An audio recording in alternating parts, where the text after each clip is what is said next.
Welcome to Kenton's videos. Enjoy the video. You begin by powering on your Xbox and launching Fortnite. Make sure the game is fully updated. Once the main player reaches the party lobby, sign in the second controller to a local account. Press the button to join at the lobby screen. You do this because Fortnite enables split screen only after the primary session exists. It won't split until the lobby is active. Make sure both controllers are responsive and that your TV is set to the display mode you normally use. Once the second controller signs in, you press it to add that player to your party. Choose the correct local profile and confirm.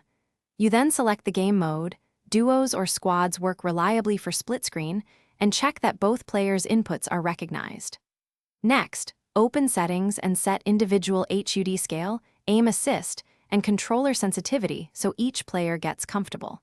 Make these tweaks now because once a match loads, changing controls is disruptive. Save presets if you plan repeated split sessions. You press play and Fortnite launches split screen automatically. The screen divides for local play once matchmaking completes. Make sure your TV is set to a standard 16:9 resolution for optimal HUD scaling. Low resolutions or odd aspect ratios can misplace UI elements. If the second player fails to join, restart Fortnite, confirm both accounts are signed in locally, and install any pending updates. Finally, reboot the console if needed. That clears profile or controller handshake problems and usually fixes split-screen connection hiccups. Thanks for watching. Consider subscribing if we helped you.